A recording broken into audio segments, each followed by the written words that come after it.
Hello everyone, this is doctor Amit Tripathi from Jhansi UP. Mobile number ये दिए गए हैं, जिसको कोई दिक्कत हो तो आप कॉल कर सकते हैं। हम ये पढ़ रहे थे ये concept of community, BNS 041 chapter number 1, block number 1 chapter number 1, concept of community. आज हम इसको पूरा कंप्लीट कर देंगे। लास्ट पोर्शन थोड़ा सा बचा हुआ है, कॉन्सेंट्रेट कीजिए इस पर। डिसेबिलिटी लिमिटेशन मतलब जो डिसेबिलिटी है उसको लिमिट करना, ताकि और ज़्यादा हैंडीकैप की तरफ व्यक्ति ना जाए। हम इसको पढ़ते हैं, उसको समझ में आ जाएगा।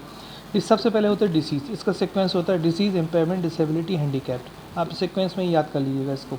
डिसीज़ होती है पैथोलॉजिकल प्रोसेस है, हम पहले ही पढ़ चुके हैं। फिजियोलॉजिकल एंड साइकोलॉजिकल डिस्फंक्शन को डिसीज़ कहते हैं, जिसमें पैथोलॉजिकल प्रोसेस होती है। मतलब पैथोलॉजिकल प्रोसेस का मतलब होता है कि कीटाणु शरीर के अंदर जाते हैं और कुछ चेंजेस होते हैं। इस पूरी प्रोसेस को पैथोलॉजिकल प्रोसेस कहते हैं। ठीक है।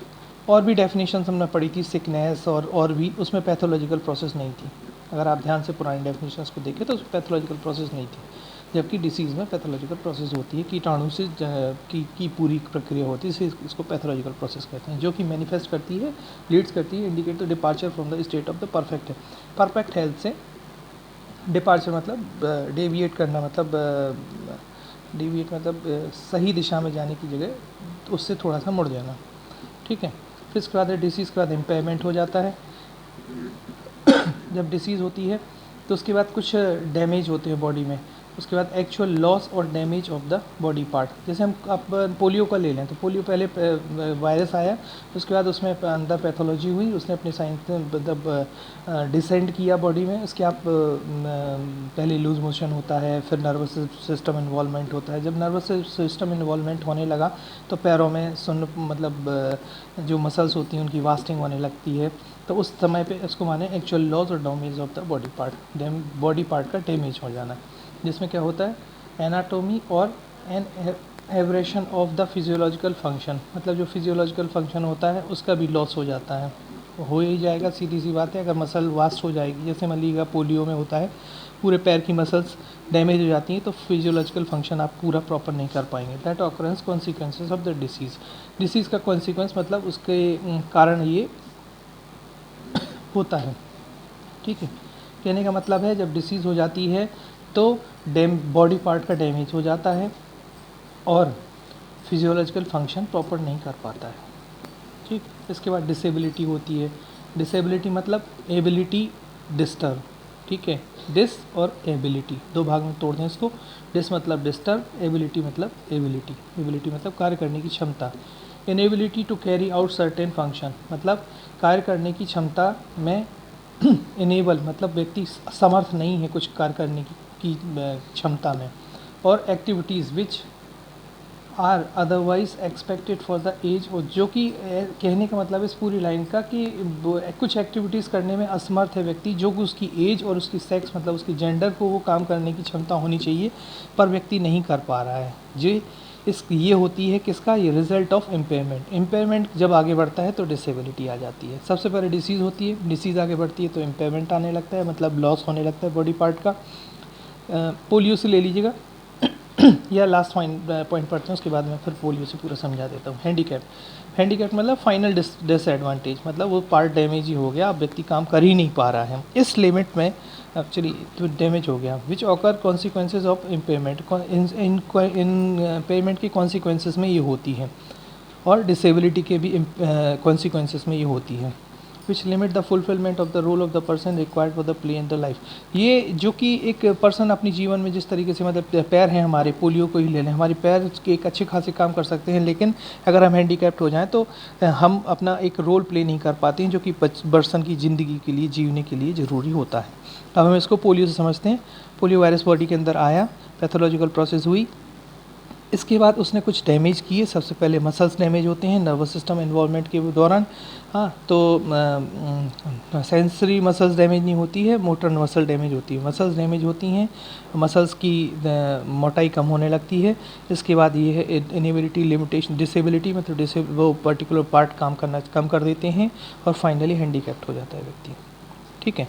इसमें एक पॉइंट दिया गया डिसेबिलिटी लिमिटेशन, मतलब अगर पोलियो नहीं इसके अलावा और कोई बीमारी है तो हम उसमें, या फिर पोलियो भी है कि अगर मान लीजिए हम उसको इसकी डिसेबिलिटी के पहले ही हम डिसेबिलिटी होने के बाद अगर हैंडीकैप्ड की दिशा में ना जा पाए व्यक्ति और उसके पहले ही हम उसको एक कुछ इंटरवेंशन दे दें और उसको पर्टिकुलर उसका ट्रीटमेंट दे दें, या उसको व्यक्ति अगर हैंडीकैप्ड की तरफ जा भी रहा है तो हम उसकी कुछ एक्सरसाइज वगैरह कुछ करा के उसकी जीवन जीने के लिए एटलीस्ट जितना ज़रूरी हो उतना उसको मसल्स को स्ट्रॉन्ग कर दें, तो उसको कहते हैं डिसेबिलिटी लिमिटेशन।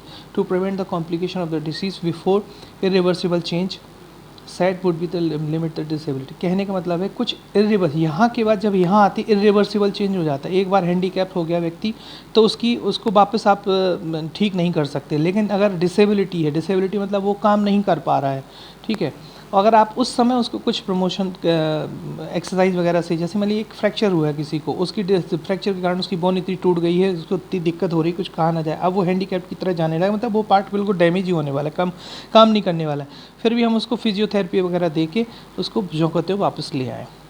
ठीक है,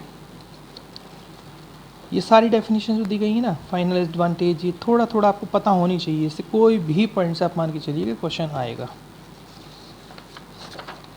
मैं अपने पर्सनल अनुभव से बोल रहा हूँ कि इग्नू जिस तरीके से डेफिनेशंस पूछता है उस हिसाब से मैं बता रहा हूँ कि इसमें से कुछ ना कुछ तो आएगा ही आएगा, क्योंकि बहुत सारी चीज़ें उस क्वेश्चन से ऑलरेडी पूछी जा चुकी हैं और अब आगे भी पूछी जाएंगी। चलिए यहाँ से हम रिहैबिलिटेशन, लास्ट पॉइंट था हमारा टर्सरी प्रिवेंशन का, उसको रिहैबिलिटेशन भी बोलते हैं। रिहैबिलिटेशन का मतलब होता है कि व्यक्ति को अपने जीने के लिए व्हेन द डिफेक्ट और disability have already occurred, defect और डिसेबिलिटी ऑलरेडी हो चुकी है जिसको हम ठीक नहीं कर सकते हैं, फिर भी हमें व्यक्ति को ऐसा बनाना है ताकि वो अपनी जीवन जी सके, कुछ जीविका अर्न कर सके, ताकि वो अपना लाइफ अच्छे से निकाल सके।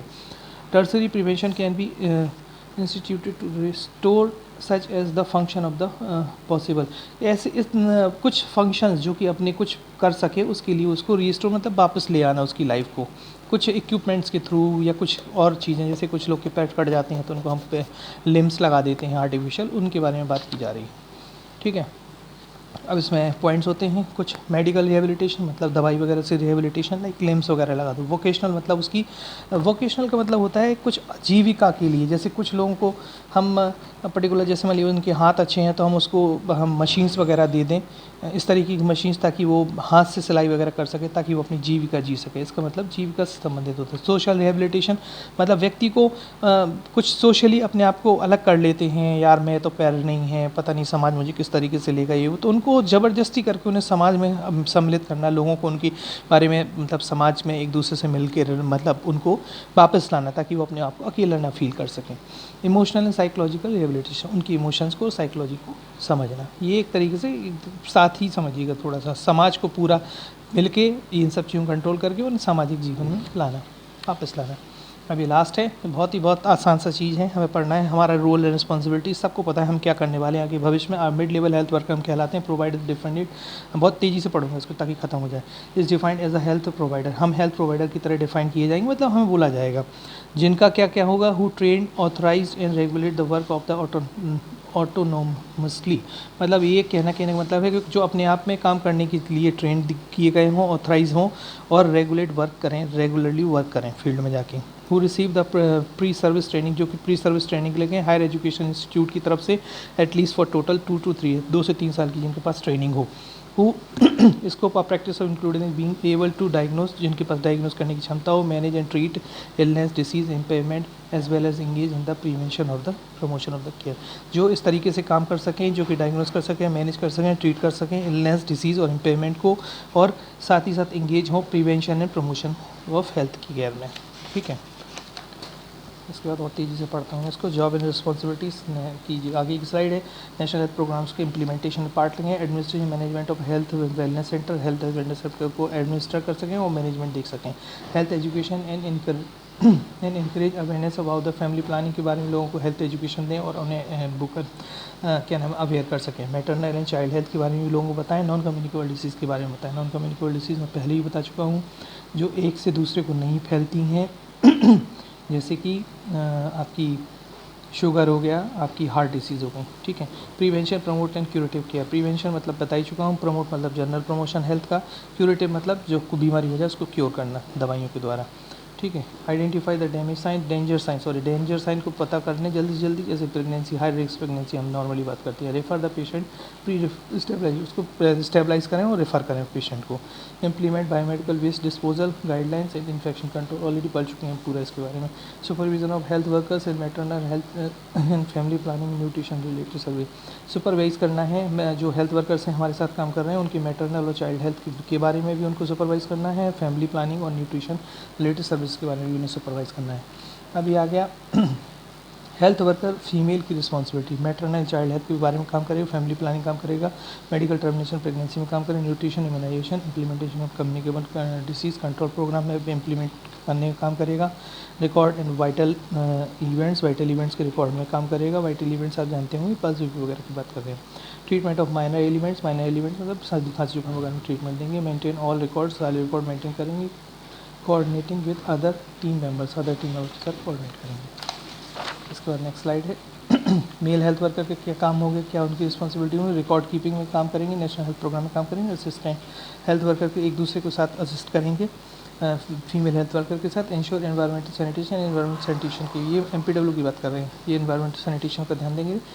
Rest function same as female health worker की जितनी फंक्शंस हैं वो यहाँ पे आ जाएंगे। ये हमारा चैप्टर कंप्लीट हो गया है।